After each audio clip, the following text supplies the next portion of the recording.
Hello दोस्तों, welcome to my YouTube channel knowledge is power. मेरा आज का जो टॉपिक है दैट इज लॉ में we are going to discuss discharge of contracts. ठीक है, तो आज का वीडियो स्टार्ट करने से पहले मेरा आप सबसे अपील है मेरे चैनल को please like, share and subscribe जरूर करें। तो शुरू करते हैं आज का topic that is discharge of contracts. तो दोस्तों, डिस्चार्ज ऑफ कॉन्ट्रैक्ट का मीनिंग सबसे पहले मैं आप लोगों को क्लियर करूंगा। आप लोगों को पता है कि जब भी कोई कॉन्ट्रैक्ट होता है तो each and every party under the contract will get certain rights and obligations. जैसे मान लीजिए मिस्टर एक्स और मिस्टर वाई के बीच में एक कॉन्ट्रैक्ट हुआ। Under the contract, Mr. X will enjoy certain rights and also he will have to perform certain duties. In duties को हम लोग क्या कहते हैं? Obligations.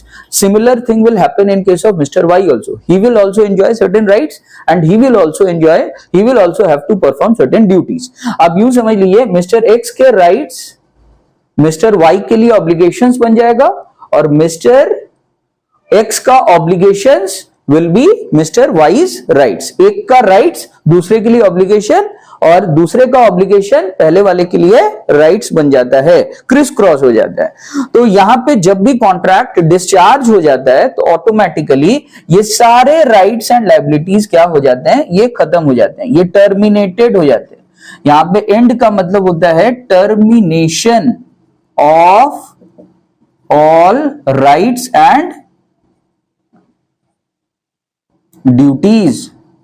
जितने भी राइट्स एंड ड्यूटीज हैं ऑफ ऑल द पार्टीज, उनका राइट्स एंड ड्यूटीज क्या हो जाता है? टर्मिनेशन कर दिया जाता है, यानी कि वो समाप्त कर दिया जाता है। तो when there is a discharge of contract, all the rights and liabilities of the contracting parties are discharged, they are terminated. यहां पे मैंने समझाया, देखिए अलग से, the words discharge of contracts refer to dissolution of original rights and liabilities of the parties under a contract। तो जब भी डिस्चार्ज ऑफ कॉन्ट्रैक्ट होता है तो उसका मतलब, आपको अगर कोई बोलेगा डिस्चार्ज ऑफ कॉन्ट्रैक्ट, तो उसका मतलब होता है dissolution of all the original rights and liabilities of the parties under a contract. तो कॉन्ट्रैक्टिंग पार्टीज का जो भी अधिकार है, जो भी उनके दायित्व हैं, वो सारे के सारे चीज समाप्त हो जाएगा ऑटोमेटिकली। तो कैसे डिस्चार्ज होता है, यही हम लोग आज के क्लास में हम लोग बेसिकली डिस्कशन करेंगे। तो मोड्स ऑफ डिस्चार्ज देखिए मैंने यहां पे लिखा है।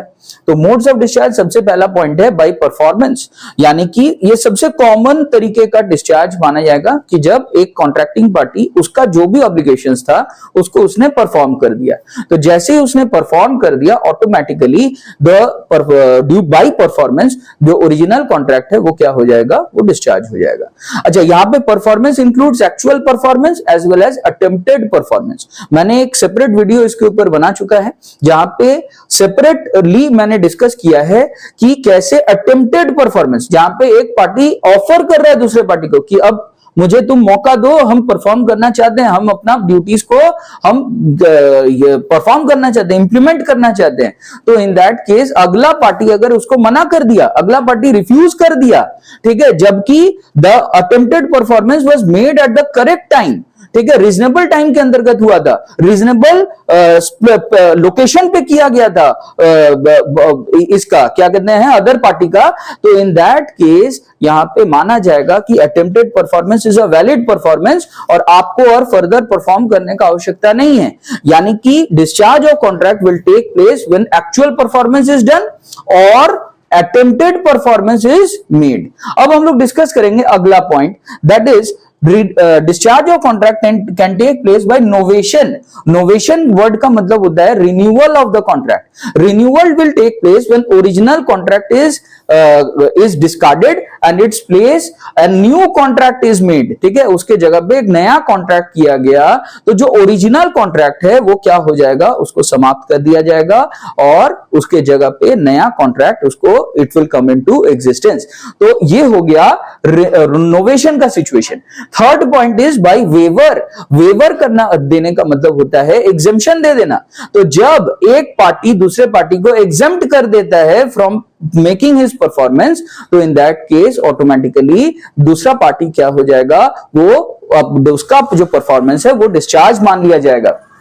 जैसे मान लीजिए मैंने एक एग्जांपल दिया कि एक्स और वाई दो व्यक्ति था, तो एक्स को 3 काम करना था, वर्क 1, वर्क 2 और वर्क 3 अंडर द कॉन्ट्रैक्ट। यहाँ पे थर्ड जो वर्क है, वर्क नंबर 3, उसको वाई से मिल गया वेवर। उसको वाई बोला कि ये वर्क 1 और वर्क 2 तो ओके है, इसको तुम परफॉर्म करो, पर वर्क 3 तुमको परफॉर्म करने का जरूरत नहीं है। तो जैसे ही मिस्टर एक्स को वेवर मिल जाएगा, ये वेवर उसको किससे लेना पड़ेगा? ये वेवर उसको वाई से लेना पड़ेगा, मतलब अदर पार्टी से लेना पड़ेगा। तो अगर अदर पार्टी यहाँ पे खुशी खुशी उसको वेवर दे दिया, तो उसको अब सिर्फ और सिर्फ फर्स्ट और सेकेंड वर्क को परफॉर्म करना है और थर्ड वर्क उसको परफॉर्म नहीं करना पड़ेगा। उसके लिए थर्ड काम डिस्चार्ज मान लिया जाएगा।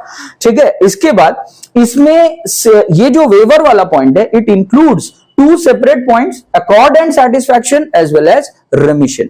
सैटिस्फैक्शन अगर वाई को मिल जा रहा है, इवन दो एक्स ने सारा काम नहीं किया, तब भी अगर वाई बोला कि हम सेटिस्फाइड हैं, तो इन दैट केस ऑल्सो जो कॉन्ट्रैक्ट है वो डिस्चार्ज मान लिया जाएगा। रेमिशन और वेवर बेसिकली सेम होता है। यहां पे वाई को ये हक है कि वो यहां पे he can accept a lesser performance, वो एक लेसर परफॉर्मेंस लेकर के वो सामने वाले पार्टी को यानी कि एक्स को बोल सकता है कि हमको और आवश्यकता नहीं है फर्दर काम करवाने का। इसके बाद next point is bye impossibility. तो इम्पॉसिबिलिटी, जब परफॉर्मेंस खुद इम्पॉसिबल हो जाएगा, तो ऑटोमेटिकली हम लोग क्या कर सकते हैं, हम लोग मान सकते हैं कि contract will be discharge. Impossibility कैसे हो सकता है? There may be legal impossibility imposed by introduction of new law.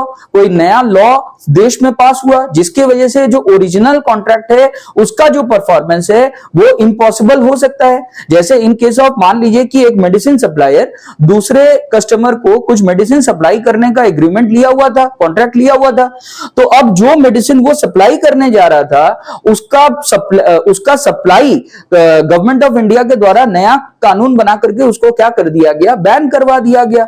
तो जैसे ही बैन लग गया उस मेडिसिन के सप्लाई के ऊपर, अब उस ओरिजिनल कॉन्ट्रैक्ट का वो डिस्चार्ज मान लिया जाएगा। किसी भी व्यक्ति को यहां पे कोई भी परफॉर्मेंस देने का जरूरत नहीं है, कस्टमर को ना तो पैसा देने का जरूरत है, ना ही यहां पे मेडिसिन सप्लायर को उस मेडिसिन को सप्लाई करने का आवश्यकता है। तो ये तो था लीगल इम्पॉसिबिलिटी। लेकिन याद रखिएगा इम्पॉसिबिलिटी, लेकिन यहां पे बहुत सारे डिटेल में हम लोग को इस बात को कंसिडर करना होगा।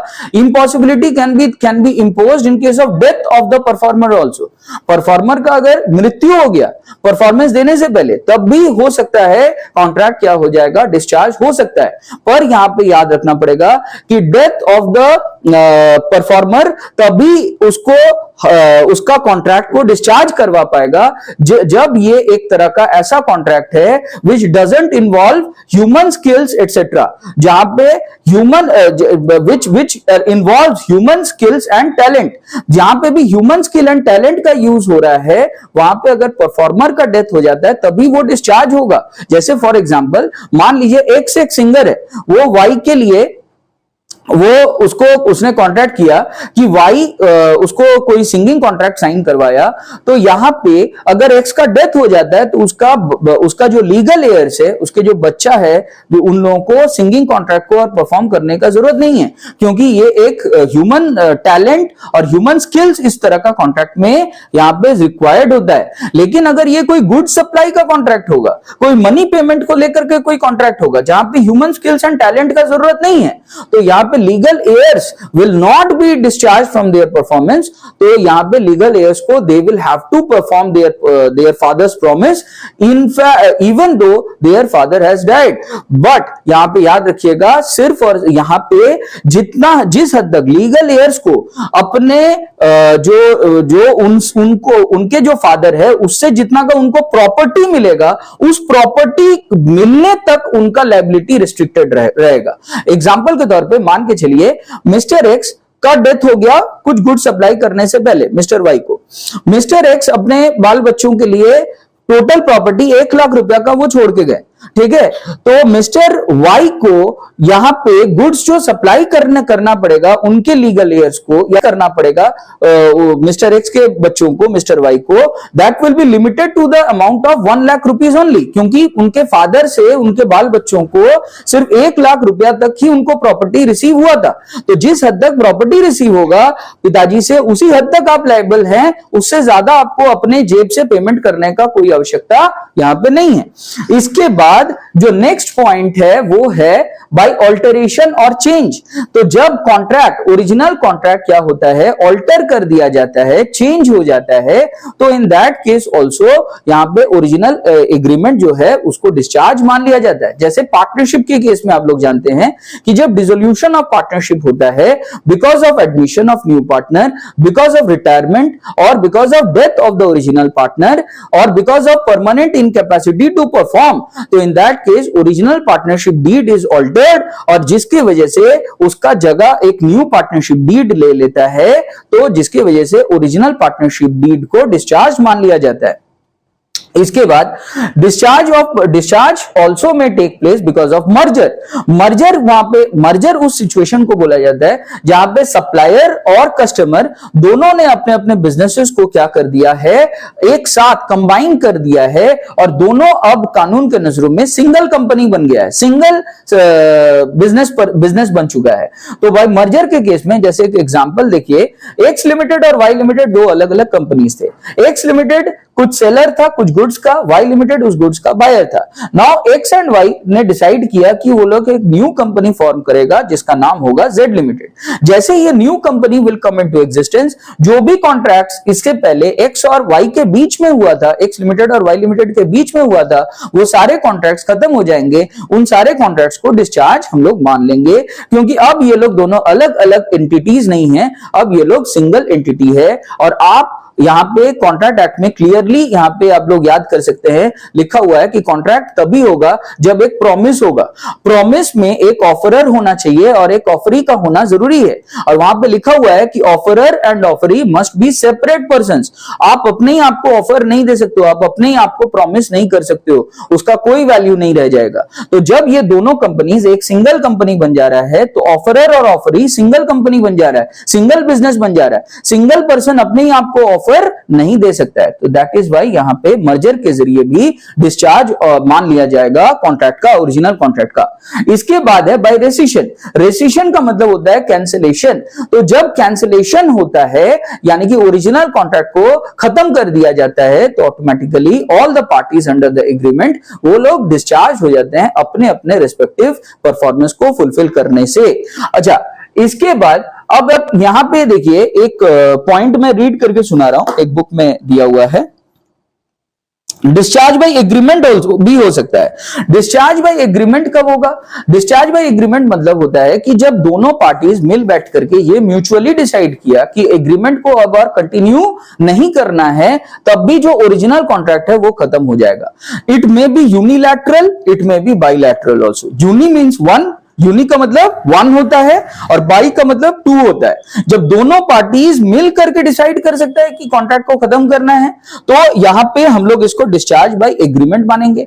Discharge by agreement is a type of rescission only. ये एक तरह का क्या है? रेसिशन है, ये एक तरह का कैंसिलेशन है, इसीलिए मैंने इसको सेपरेट पॉइंट नहीं कंसिडर किया। तो बाय रेसिशन वाले पॉइंट में ही आ जाएगा यहां पे बाय डिस्चार्ज बाय एग्रीमेंट।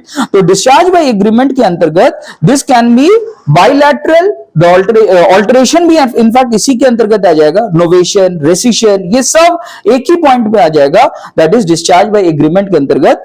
तो नोवेशन का मतलब मैंने आपको समझा दिया, रिन्यूअल होता है। रेसिशन का मतलब कैंसिलेशन होता है, ठीक है। डिस्चार्ज बाय ऑल्टरेशन, ऑल्टरेशन का मतलब चेंज होता है, बदलाव होता है।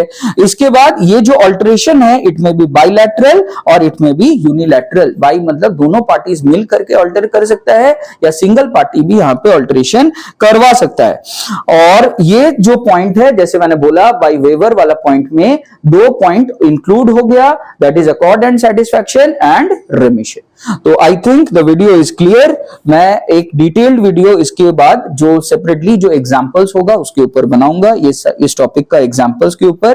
तब तक के लिए thank you for watching today's video. Please like, share and subscribe. Thank you.